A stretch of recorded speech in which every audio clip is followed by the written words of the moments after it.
अब हम लोग देखते हैं कि क्रोमोसोम्स के स्ट्रक्चर वाइज हम लोग कितने सारे पोर्शन हम लोग उसमें से देख सकते हैं। ठीक, आप देख लो इस क्रोमोसोम के आउटर मोस्ट रीजन को, जो आउटर मोस्ट कवरिंग आप लोगों को जो दिख रहा है, इसको हम लोग बोलेंगे पेलिकल। आउटर मोस्ट कवरिंग कहलाएगा पेलिकल। आउटर मोस्ट कवरिंग कहलाएगा पेलिकल। पेलिकल क्या है? ये outer most covering of chromosome है, और मैं बोल सकता हूँ कि आउटर मोस्ट प्रोटीनिशियस कवरिंग। तो प्रोटीन कवरिंग क्रोमोसोम में होता है, जिसको हम लोग कलेक्टिवली पेलिकल कहते हैं। ठीक है, तो outer most covering of chromosome अगर आपसे कोई पूछे तो आप बोलेंगे पेलिकल। ठीक, कवरिंग या शीट बोल सकते हो, जो भी है। शीट भी कई लोग बोलते हैं या कवरिंग बोलते हैं। आप इस चीज़ को थोड़ा सा ध्यान से रख रहेंगे।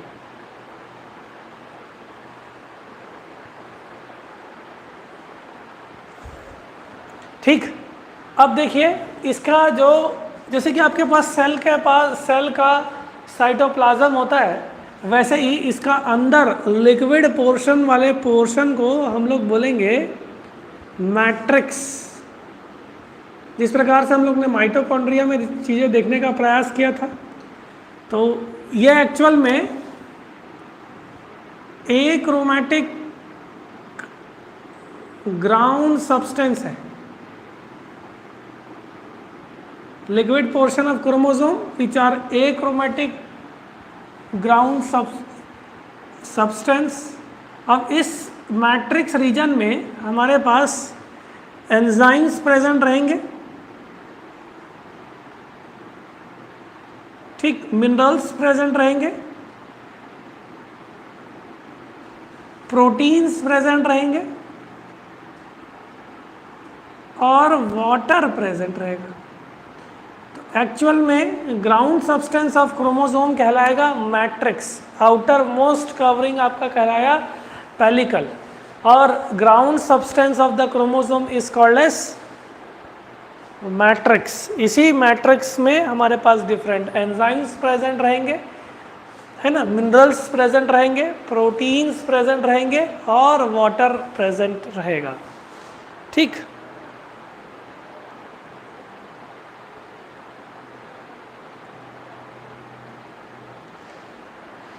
नेक्स्ट आप देख सकते हैं क्रोमोनीमा। अगर मैं इस क्रोमोसोम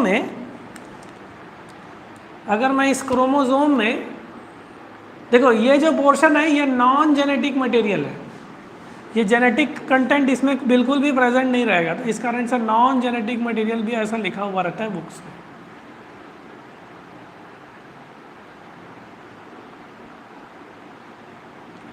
ठीक, अब मैं क्या बोल सकता हूँ कि इस मैट्रिक्स सब्सटेंस में genetic material thread like structure में कॉइल्ड रहते हैं, इस तरह से। अब ये कॉइलिंग ना डिफरेंट तरीके से हो सकती है। पहले फिलहाल मैंने ये इस तरह से कॉइलिंग में आप लोगों को बता देता हूँ। ठीक है, इनको बोला जाता है क्रोमोनीमा।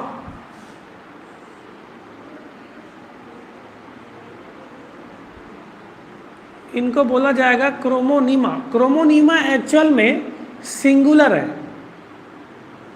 अगर इसके प्लूरल शब्द की बात करोगे तो यह कहलाता है क्रोमोनीमेटा।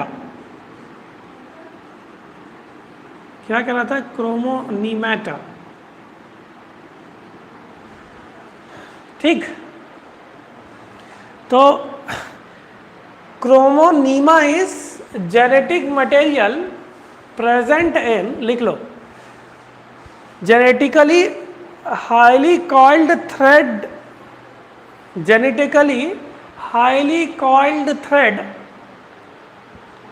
like structure throughout the length of the chromosome, throughout the length of the chromosome, ये कहला जाएगा आपका chromonema. Genetical highly coiled thread like structure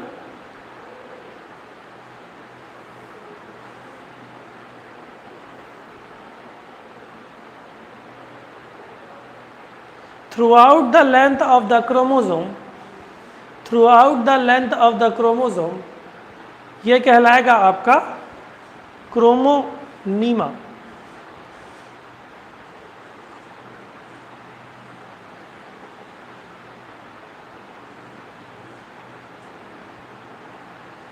अब देखो ये जो कॉइलिंग है, ये कॉइलिंग है जो है ना, वो दो तरह से हो सकती है। एक दूसरे में टाइट कॉइलिंग हो सके, मतलब दो क्रोमोनीमा अगर एक दूसरे से इंटरवाइंड रहे, मतलब दो क्रोमोनीमा है वो एक दूसरे से इस तरह से इंटरवाइंड रहे, इस प्रकार के कॉइलिंग को कहा जाता है प्लेक्टोनेमिक। इस प्रकार के कॉइलिंग को कहा जाता है प्लेक्टोनेमिक कॉइलिंग। इसमें जो दो क्रोमोनीमा है वो एक दूसरे से इंटरवाइंड रहते हैं और इस कॉइलिंग को हम लोग प्लेक्टोनीमा नेमिक कॉइलिंग कहते हैं। इनको ईजिली सेपरेट करना नहीं किया जा सकता। उसी प्रकार मैं बताऊं कि अगर दो क्रोमोनीमा है उनमें कॉइलिंग ना हो, उनमें दो वो पैरेलली अरेंज रहे, ये देखो ये इस तरह से पैरेलली अरेंज रहे तो इस कॉइलिंग को अपन लोग बोलते हैं पैरानेमिक कॉइलिंग। ये इजीली सेपरेट किए जा सकते हैं। तो आपके पास कॉइलिंग क्रोमोनीमा की दो तरह से हो सकती है, एक प्लेक्टोनेमिक और पैरानेमिक। तो आप प्लेक्टोनेमिक कॉइलिंग लिख सकते हैं when both the chromonema are intertwined, when both the chromosoma are intertwined and cannot be separated easily, are intertwined and cannot be separated easily, तब इस प्रकार की कॉइलिंग को हम लोग प्लेक्टोनेमिक कॉइलिंग कहेंगे। और माइटोटिक प्रोफेज में हम लोगों को इस तरह की कॉइलिंग देखने को मिलेगा। तो माइटोटिक क्रोमोसोम में माइटोटिक प्रोफेज में हम लोगों को इस प्रकार के क्रोमोसोम्स देखने को मिलते हैं।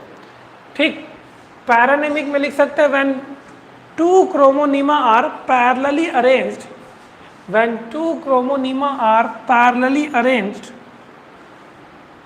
when two chromosoma are parallelly arranged and can be easily separable, and can be easily separable,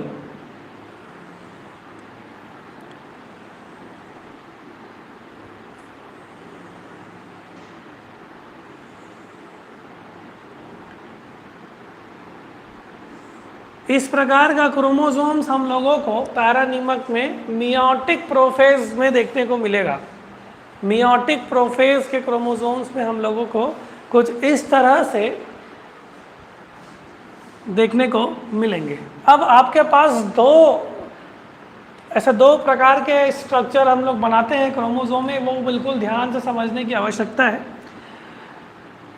जब इस जेनेटिक मटेरियल का डुप्लीकेशन हो जाएगा, अब सोचिए ये जो है ये सिंगल डुप्लीकेशन नहीं हुआ है, जब इसका डुप्लीकेशन हो जाएगा तब मैं क्या बोल सकता हूँ कि इसका जो जेनेटिक मटेरियल है वह डबल हो जाएगा। ये देखिए अगर इस तरह से कॉइलिंग है। अच्छा एक बात और आपको बता दूं कि अगर पैरानीमिक कॉइलिंग है तो सेल में केवल एक ही पैरानीमिक कॉइलिंग होगा। ऐसा नहीं है कि आधा प्लेक्टोनेमिक और ऐसा बिल्कुल नहीं होता। तो ये जो क्रोमोसोम जो है इस तरह से जेनेटिक मटेरियल जो है वो डबल हो जाएगा।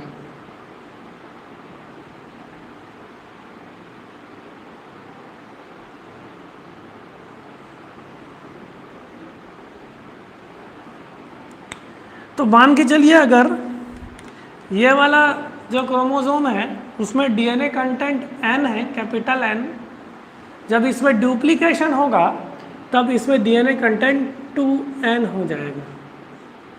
ये वाला जो क्रोमोसोम है ये कहलाएगा single structured chromatids, single structure chromatid chromosome.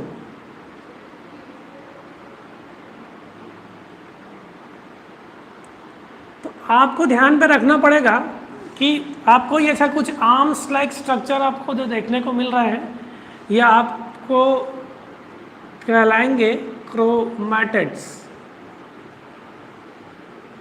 ये क्या कहलाएंगे? क्रोमैटिड्स। ठीक, ये वाला स्ट्रक्चर डुप्लीकेशन होने के बाद ये कहलाएगा डबल स्ट्रक्चर्ड क्रोमैटिड्स। तो इसमें जेनेटिक मटेरियल डबल होने की वजह से ये वाला फेज हम लोगों को देखने को मिलेगा। तो जब सेल साइकिल में G1 फेज के बाद S फेज कंप्लीट होगा तो क्रोमोसोम कुछ सिंगल स्ट्रक्चर्ड क्रोमैटिड्स में हम लोगों को दिखेंगे।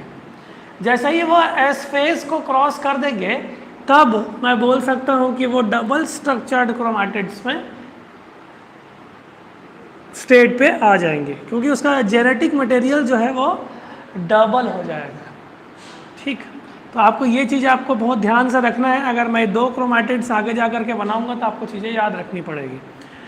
दूसरा मैं बोल सकता हूँ कि एक ऐसा कॉन्स्ट्रिक्शन हम लोगों को देखने को मिल रहा है जो इस 2 क्रोमैटिड्स को 2 इक्वल हाफ्स में डिवाइड करते जा रहा है। इस स्ट्रक्चर को हम लोग बोलेंगे सेंट्रोमियर। इस स्ट्रक्चर को हम लोग बोलेंगे सेंट्रोमियर।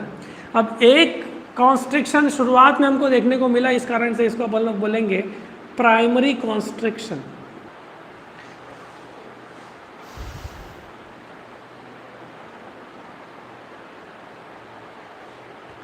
ठीक है, चलो नेक्स्ट अगर अपन लोग देखेंगे, ये हम लोगों को प्राइमरी कॉन्स्ट्रिक्शन देखने को मिला जिसको अपन लोग सेंट्रोमियर कह रहे थे।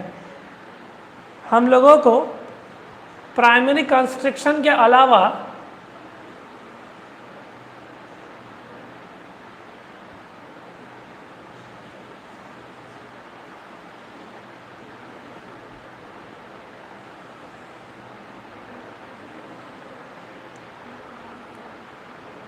एक और कॉन्स्ट्रिक्शन हम लोगों को देखने को मिलता है,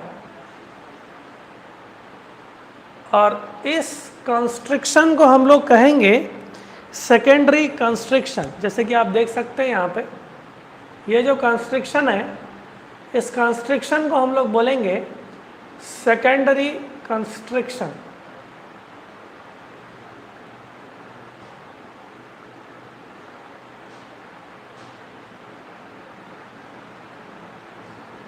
या फिर इस रीजन को कहा जाता है नॉर रीजन। तो हम लोग जब न्यूक्लियोलस पढ़ेंगे तब हम लोग नॉर रीजन का जिक्र करेंगे, इसी कारण से मैंने छोड़ के रखा है सबको। तो नॉर रीजन पढ़ेंगे तो हम लोगों को पता चलेगा कि नॉर रीजन जो है वो एक्चुअल में न्यूक्लियोलर ऑर्गेनाइजिंग रीजन कहलाता है। न्यूक्लियोलर ऑर्गेनाइजर रीजन कहलाता है। तो पहले नीट में और पीएमटीज में पूछा जाता था कि NOR region is secondary structure in chromosome.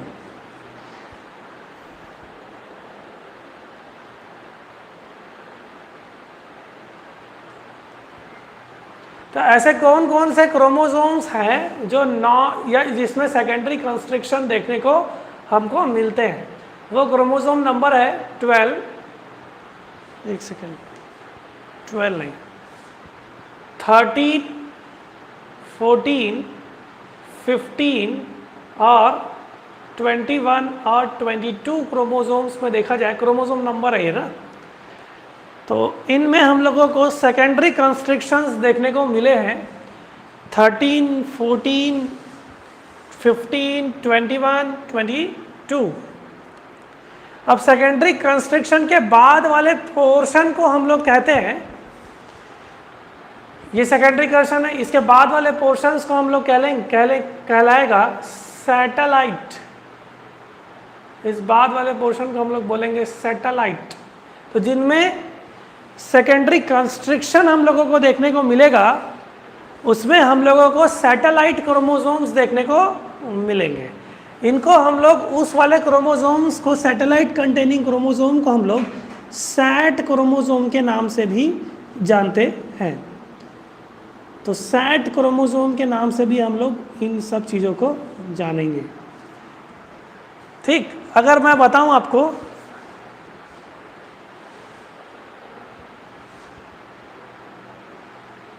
Set chromosome is not satellite.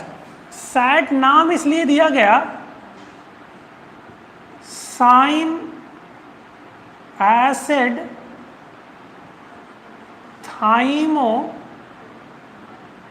न्यूक्लिनिको, एक्चुअल में सैट यही होता है। लोग सैटेलाइट क्रोमोसोम को ही एसएटी मतलब क्या हुआ बोलते हैं, लोग सैट क्रोमोसोम्स कहते हैं। एक्चुअल में साइन शब्द शॉर्ट इंटरस्पर्स्ड क्रोमोसोम से आया हुआ है, वो हम लोग आगे थोड़ा सा जीन में पढ़ेंगे। हमारे पास साइंस एंड लाइंस हम लोगों को देखने को मिलता है एज फॉर शॉर्ट इंटरस्पर्स्ड क्रोमोसोम, और लाइंस मतलब लॉन्ग इंटरस्पर्स्ड क्रोमोसोम से हम लोग की बात रह गई। तो जब समय आएगा तो आपके पास शॉर्ट सैट का बात हम लोग बहुत डिटेल में करेंगे। अभी हम लोग स्ट्रक्चर ऑफ क्रोमोसोम पढ़ रहे हैं, ठीक है। तो लाइंस और साइंस के बारे में आप लोग ट्रांसपोजोन्स में भी पढ़ेंगे जब ट्रांसपोजोन्स का टॉपिक स्टार्ट होगा। तो ये यहाँ पे भी इसके पास क्रोमोनीमा प्रेजेंट रहेगा। तो एक बेसिक क्रोमोसोम के स्ट्रक्चर में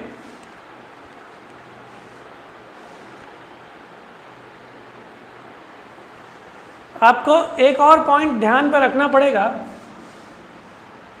एक बेसिक क्रोमोसोम के एंड्स वाले स्ट्रक्चर को अपन लोग बोलते हैं टीलोमियर।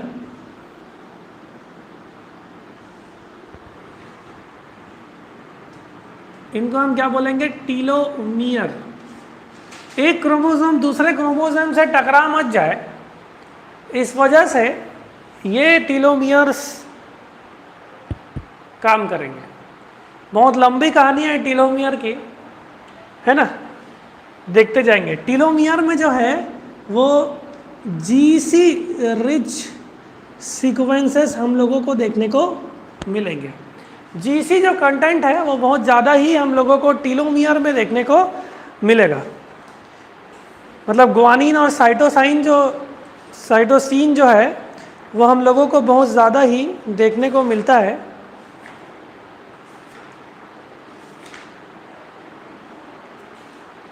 टीलोमियर वाले रीजन्स को।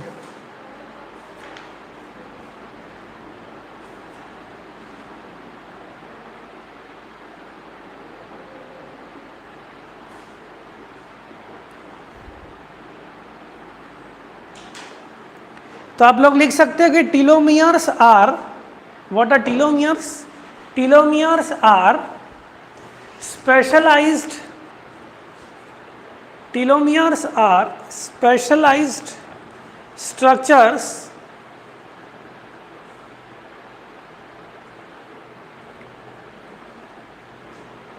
which cap the ends of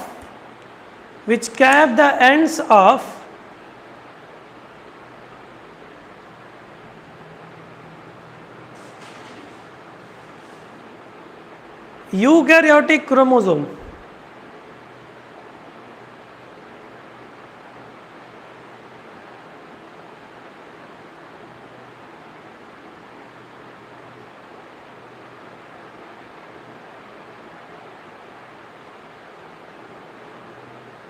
ठीक, तो अलग अलग ऑर्गेनिजम्स में हम लोगों को टीलोमियर के सीक्वेंसेस देखने को मिलेंगे।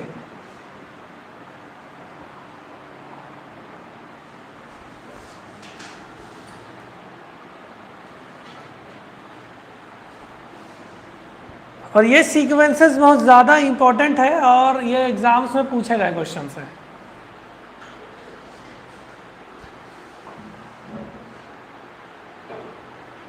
तो पैरामीशियम में हम लोग बोले कि हम लोग को TGC सीक्वेंसेस ज़्यादा देखने को मिलेंगे। हम लोग देखेंगे सबसे पहले पैरामीशियम में। पैरामीशियम में हम लोगों को डबल T और 4 टाइम्स G सीक्वेंसेस देखने को मिलेंगे। एक्चुअल में ये जो सीक्वेंसेस है ये कंटिन्यूसली रिपीट होते जाते हैं। ये सीक्वेंसेस कंटिन्यूसली रिपीट होते जाते हैं, इनको हम लोग टेंडम रिपीट्स कहते हैं। उस दिन बात हुई थी। और ये लगभग हम लोग को टेंडम रिपीट्स, इसमें 10 to 100 टेंडम रिपीट्स देखने को मिलेंगे। अलग अलग ऑर्गेनिज्म में ये रिपीट्स अलग अलग रहेंगे टीलोमियर्स के केस पे, ठीक है। तो पैरामीशियम के केस में ये वाला पोर्शन रहा। ट्रिपैनोसोमा में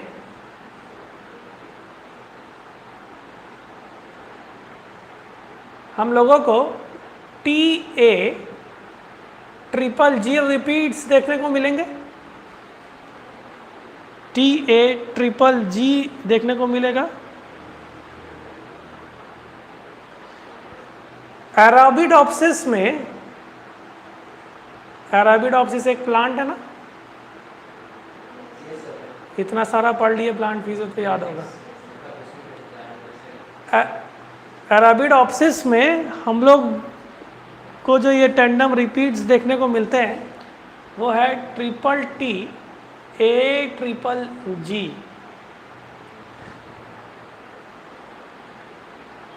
और ह्यूमंस में हम लोगों को देखने को मिलेगा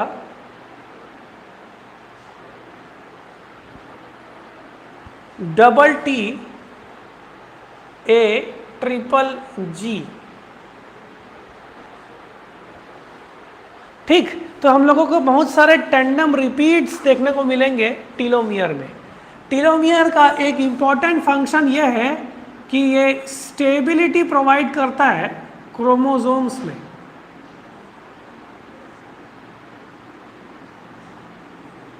तो स्टेबिलिटी के लिए रिस्पॉन्सिबल है क्रोमोसोम में। अगर जिस क्रोमोसोम में टीलोमियर नहीं रहेगा तो यह क्रोमोसोम्स अपनी आइडेंटिटी लॉस्ट कर देगा। ठीक, जब आप रेप्लिकेशन पढ़ेंगे, तो जब आप टीलोमियर रेप्लिकेशन पढ़ेंगे तो आप एक पॉइंट देखेंगे कि ये जो जेनेटिक मटेरियल है क्रोमोसोम के एंड्स में रेप्लिकेशन में समस्या होती है, एंड्स में, ठीक है।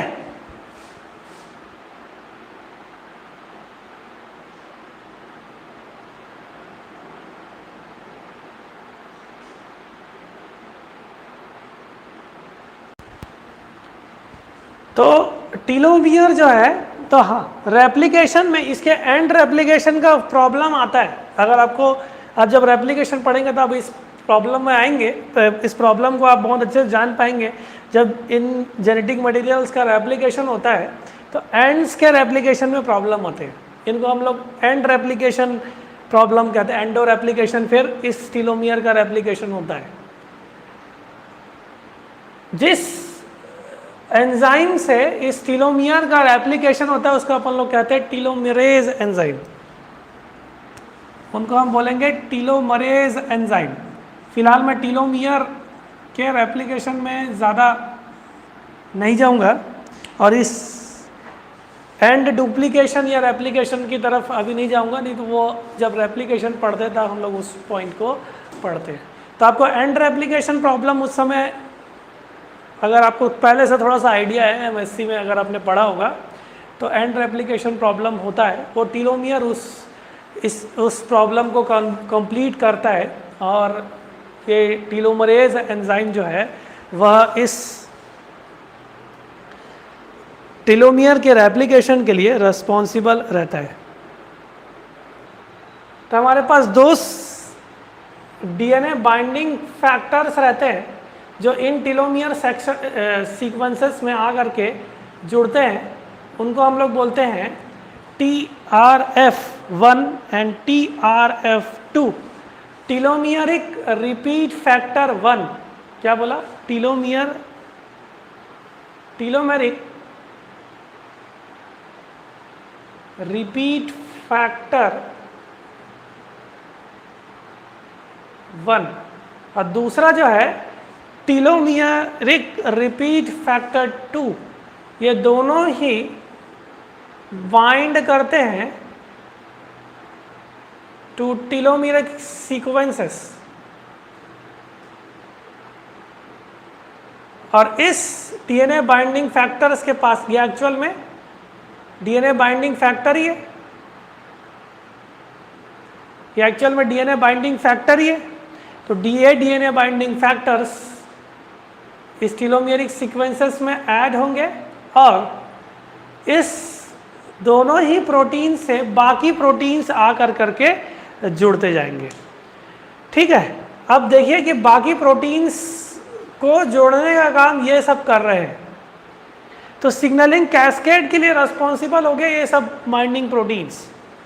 तो कब रेप्लिकेशन होना है कब नहीं होना है, तब ये TRF1 TRF1-2 टीलोमियर्स को बताते जाएंगे।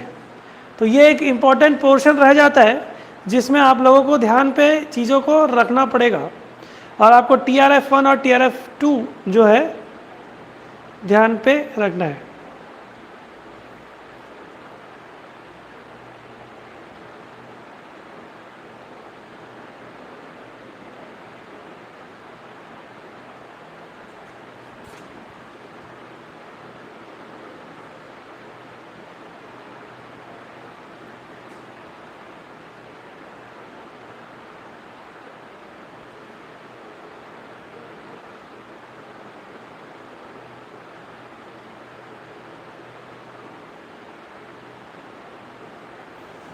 ठीक, अब देखो इसका फंक्शंस हम लोग अगर देखें टीलोमियर के, मतलब टीलोमियर वाकई में स्टेबिलिटी कैसे प्रोवाइड करता है, इसके पास क्या फीचर्स ऐसे हैं जो स्टेबिलिटी प्रोवाइड कर रहा है, इसको जस्टिफिकेशन और TRF1 और TRF2 की बात करेंगे। तो जैसे कि ये हमारे पास DNA है जिसका 5' एंड इधर हुआ और 3' एंड इधर पे हुआ। जब ये रेप्लिकेशन करेगा तो ये डू, और इसका दूसरा जो एंड है वो इस तरह से 3' to 5' रहेगा। तो जो टीलोमियर वाला एंड पोर्शन है वहाँ पे हमारे पास DNA रेप्लिकेशन तो नहीं हो पाता। तो इस वाले ये वाला केवल सिंगल सीक्वेंसेस हमारे पास देखने को मिले हैं बस। तो ये सिंगल स्ट्रैंडेड DNA हो जाता है जो कि इस डबल स्ट्रैंडेड DNA के ऊपर ओवरहैंग करना स्टार्ट करता है। इसको अपन लोग ओवरहैंग सिंगल स्ट्रैंडेड DNA कहते हैं। ठीक है, अब देखो अगर क्रोमोसोम के एंड पोजीशन में ये स्थिति आ जाए तो स्टेबिलिटी हिल जाएगी। अगर डबल स्टैंडर्ड DNA है, अगर एक सिंगल स्टैंडर्ड रहेगा वहाँ पे दूसरा डबल स्टैंडर्ड DNA में जिसके एंड पोर्शन में कंप्लीट रेप्लिकेशन नहीं हो पाया तो उसका एक ये अनस्टेबिलिटी की तरफ की बात है ना। तो क्या करता है ये TRF2 के डायरेक्शन में ये जो 3' एंड ओवरहैंग जो हो गया है ये एक लूप बना देता है, एक लूप लाइक स्ट्रक्चर्स बना देता है। ठीक है, और इस लूप को हम लोग कहेंगे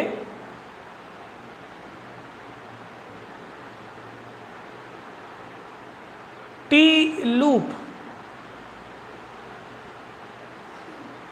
अब ये टी लूप किसके इंस्ट्रक्शन से बनता है, TRF2 की मदद से। तो ये लूप बना करके डबल स्टैंडर्ड स्ट्रक्चर बनाने का प्रयास करता है और इसमें जितने भी सीक्वेंसेस होते हैं वो लगभग 5 to 10 किलो बेस पेयर्स के आसपास होते हैं। तो टी लूप बना करके ये DNA के एंड, मतलब ये क्रोमोसोम के एंड्स को स्टेबिलिटी प्रोवाइड करने का काम करता है। तो क्या फीचर उस टीलोमियर के पास है, क्यों? क्योंकि रिपीटेड सीक्वेंसेस है, इस कारण से वापस में लूप स्ट्रक्चर बनाने में बहुत आसान हो जाते हैं। आप देख सकते हो कि रिपीट जहाँ पे होते हैं वहाँ पे लूप बनने का संभावना बहुत आसान, एकदम इजी हो जाता है, क्योंकि एक दूसरे पे वो बेस पेयर अगर वापस लूप बन जाए तो उसकी बेस पेयरिंग आराम से हो सकती है। तो ये टी लूप लाइक स्ट्रक्चर बनाने का काम कर देता है। और ये 5 to 10 किलो बेस पेयर्स हम लोगों को देखने को मिले हैं।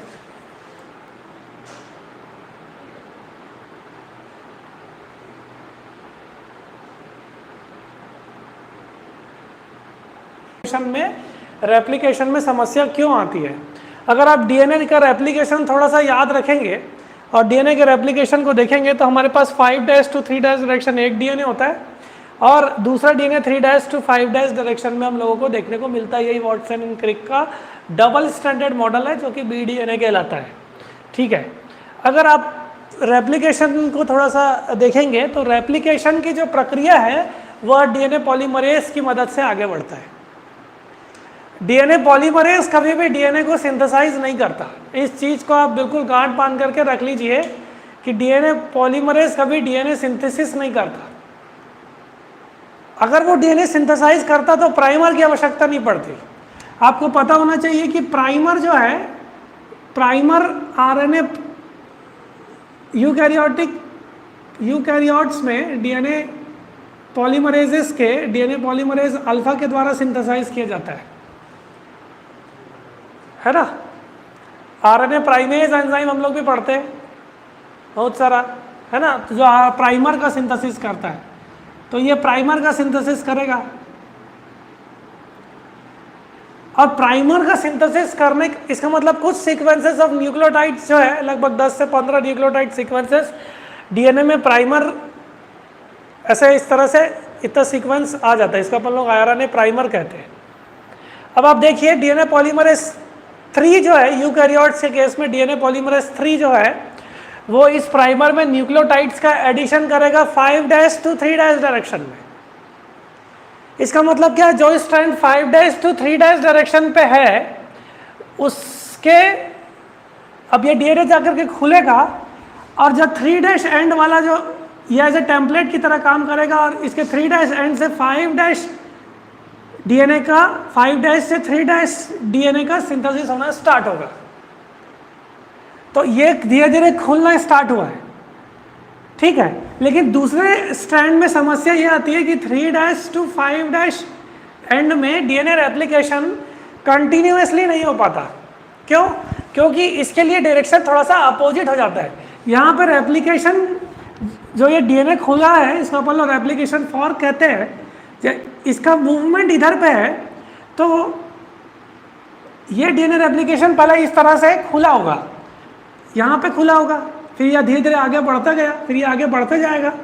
तो ये वाला जो स्ट्रैंड है वो कंटिन्यूअसली सिंथेसाइज नहीं हो पाता। क्यों नहीं हो पाता? क्योंकि इसका जो एंड है वो 5' एंड है और इधर पे डीएनए का जो दूसरा डीएनए बनेगा इसके ऊपर उसका एक एंड 3' ही आएगा। अब देखिए कि डीएनए पॉलीमरेज जो है वो उल्टा काम कभी नहीं करेगा, 3' to 5' कभी ऐड नहीं करता।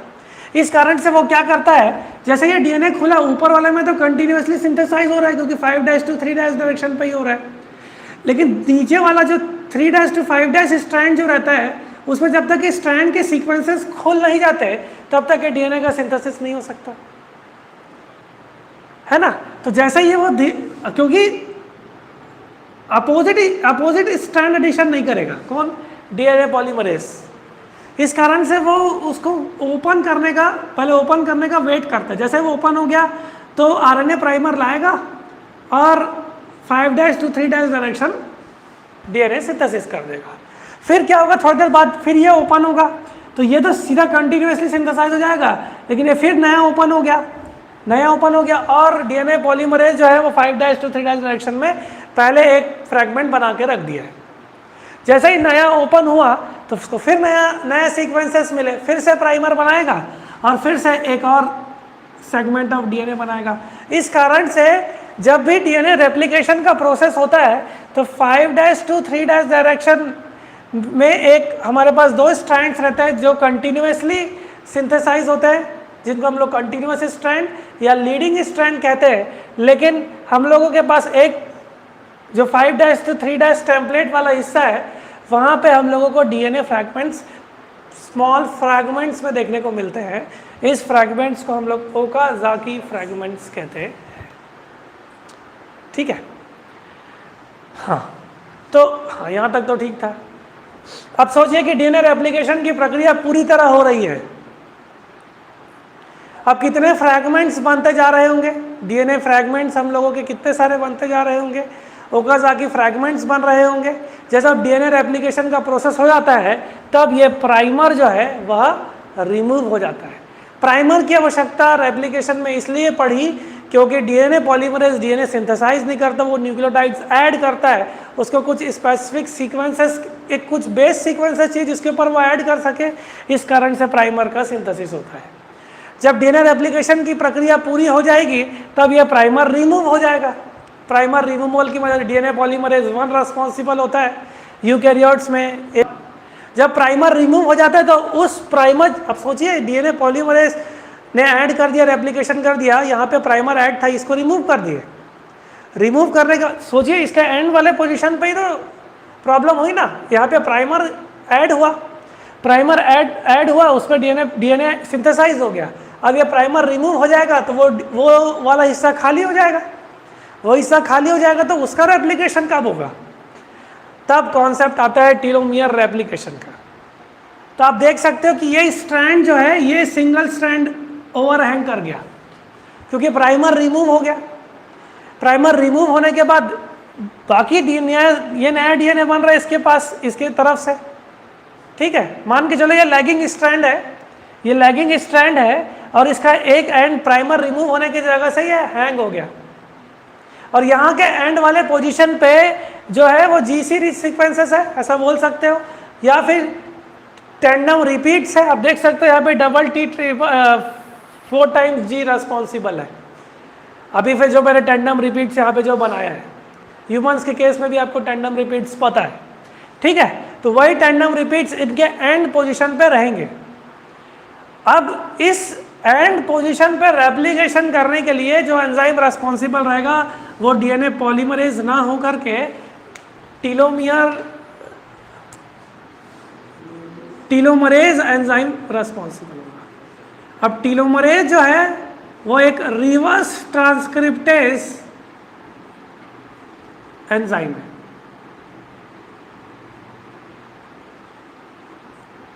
रिवर्स ट्रांसक्रिप्टेज, इसका मतलब क्या है, आरएनए स्ट्रैंड के ऊपर वो डीएनए सिंथेसिस करेगा, ठीक है। तो इस टीलोमरेज के पास आरएनए स्ट्रैंड रहता है, वो उस आरएनए की मदद से, रिवर्स ट्रांसक्रिप्टेज एंजाइम की मदद से डीएनए का सिंथेसिस करेगा। और जो 3' एंड में जो हैंगिंग सीक्वेंसेस है वहाँ पे, और जैसे कि ये 5' to 3' में CAA CCCA सीक्वेंसेस की थोड़ी सी सिंथेसिस किया और वो 3' एंड में पेयरिंग कर देगा, 3' एंड पे पेयर कर देगा। अब टीलोमरेज की प्रॉपर्टी आप देखिए, टीलोमरेज रिवर्स ट्रांसक्रिप्टेज होने की वजह से ये आरएनए डिपेंडेंट डीएनए पॉलीमरेज कहलाएगा, क्योंकि आरएनए स्ट्रैंड के ऊपर वो डीएनए सिंथेसिस कर रहा है। इस कारण से ये आरएनए डिपेंडेंट डीएनए पॉलीमरेज जून 2015 में पूछा गया क्वेश्चन है। तो टीलोमरेज क्या है, एक्स्ट्रा ही पढ़ा रहा हूँ इस हिसाब से। तो टीलोमरेज जो है वो रिवर्स ट्रांसक्रिप्टेज है, आरएनए डिपेंडेंट डीएनए पॉलीमरेज होने की वजह से कुछ स्ट्रैंड ऑफ डीएनए का बेस पेयरिंग वो 3' हैंगिंग सीक्वेंसेस के पास कर देता है। अब इस 3' एंड के साथ कुछ सीक्वेंसेस का बेस पेयरिंग हो गया, जो कि प्राइमर भी वही कर रहा था। अब इसके पास बेसेस मिल गए, अब डीएनए पॉलीमरेज क्या करेगा, इन बेसेस में न्यूक्लियोटाइड्स ऐड करके ये बचा वाले डीएनए को सिंथेसाइज कर देगा। अब एंड में जो प्रॉब्लम आ रही थी वो रिजॉल्व हो गई। तो टीलोमरेज टी लूप की मदद से और इस ओवरहैंगिंग सीक्वेंसेस से क्रोमोसोम के एंड्स को बचा देता है, ठीक। दूसरा, कैंसर कॉज करने के लिए टीलोमरेज का एक इंपॉर्टेंट रोल भी होता है। अगर टीलोमरेज डिफेक्टिव हो गया, अब आप देखो होता क्या है कि जब भी डिवीजन होगा क्रोमोसोम्स के एंड में एंड वाला पोजीशन जो है वो नहीं बनता। जब सेल डिवीजन होगा तो क्रोमोसोम का एंड पोजीशन नहीं बनता, तो टीलोमरेज रेस्पॉन्सिबल होता है उस एंड को पूरा करने के लिए। ऐसे भी सोच सकते हो अगर टीलोमरेज डिफेक्टिव हो गया तो एंड वाले में प्रॉब्लम हो जाएगी, है ना। तो सेल डिवीजन जब का प्रोसेस होगा एक हिसाब से फिर वो पूरा म्यूटेट हो गया। अब म्यूटेशन होने की वजह से कैंसर को, इसका मतलब क्या है कि ये एज ए प्रोटो जीन्स भी हम लोग बोल सकते हैं कि जो गुड जीन्स है वो डिफेक्ट हो जाएगा, तब हम लोग टीलोमरेज, तब वो ऑन्कोजीन्स में कन्वर्ट हो जाएगा। तो ये भी एक प्रकार का म्यूटेंट होगा। तो टीलोमरेज का जो डिफेक्टिव नेचर है, अगर डिफेक्ट हो जाए तो वो कैंसर कॉज के लिए रिस्पॉन्सिबल हो जाएगा। ठीक, एक बार कैंसर में हम लोग और पढ़ेंगे और अच्छे से इसका मैकेनिज्म। फिलहाल टीलोमरेज की बात इतनी है। और ये आपके पास जो प्रोसेस है वो टीलोमियर रेप्लिकेशन का प्रोसेस है। तो आपको बिल्कुल इन पॉइंट्स को ध्यान पे रखना पड़ेगा।